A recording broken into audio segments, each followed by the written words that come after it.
100% Dragon, l'émission de l'Indep qui suit l'actualité de l'équipe de rugby à 13 de Perpignan qui évolue en Betfred Super League. 100% Dragon avec Bruno Antoniente.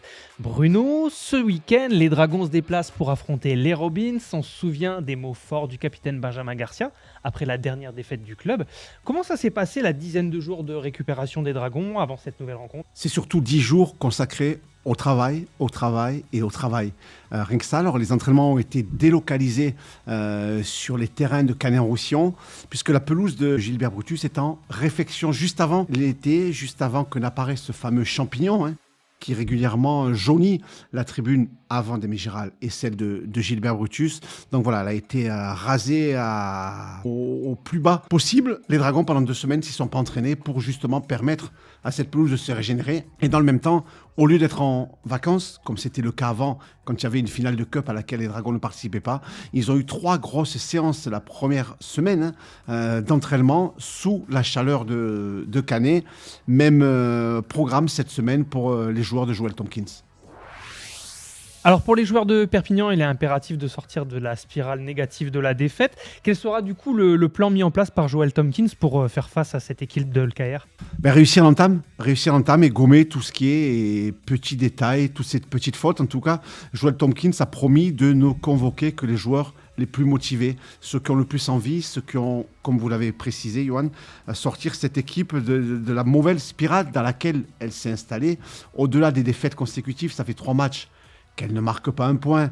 Il y a des victoires à aller chercher, il y a des performances à aller chercher, il y a des matchs références à accrocher pour débuter cette seconde phase de championnat. Mais avant que le top 6 ne se décroche un petit peu, les Dragons ont l'occasion de garder le contact ou de revenir à 2 points du top 6.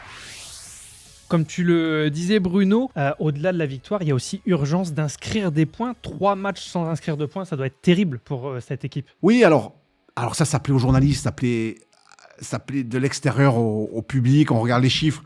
Il y avait quand même 3 grosses oppositions. Si vous prenez Salford, il n'y aura pas 0. Si vous prenez Huddersfield, il n'y aura pas 0 non plus. Vous avez pris les 3 équipes en forme du moment, surtout Sainte-Hélène chez elle, Wigan et LFC chez vous. Alors ça fait tâche, bien entendu, et personne ne se voile la face. Mais en même temps, les joueurs se sont dit des choses, les joueurs ont dit qu'ils en avaient assez de parler, place aux actes. On attend avec impatience de voir cette équipe réagir. En tout cas, elle a été vexée. Je pense que des choix forts vont être faits par Joel Tomkins maintenant. Alors depuis plusieurs semaines, l'infirmerie des Dragons n'a pas été non plus épargnée par les blessures. Est-ce qu'on va récupérer des éléments importants pour cette rencontre ? Oui, des éléments importants. Je pense à Julien Bousquet, le pilier et leader de cette équipe qui fédère. Benjamin Garcia le fait, mais quand il y a les deux ensemble, c'est plus facile pour tracer les sillons de la performance. Le retour espéré aussi de Sam Tomkins quand même. À l'arrière du côté des Dragons catalans, on sait, on le dit.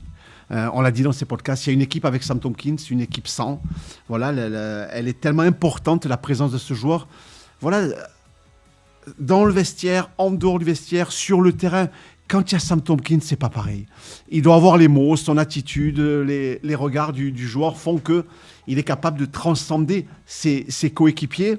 Sam Tomkins, Julien Bousquet, le retour certainement aussi de Elliot Whitehead au poste de deuxième ligne. Voilà, ces 3 garçons-là vont revenir. Tevita Pangai Junior est prêt aussi à retrouver la compétition. Guillermo Espiro-Bucher, lui, a fini ses partiels, donc il est revenu à l'entraînement. Il postule à une place.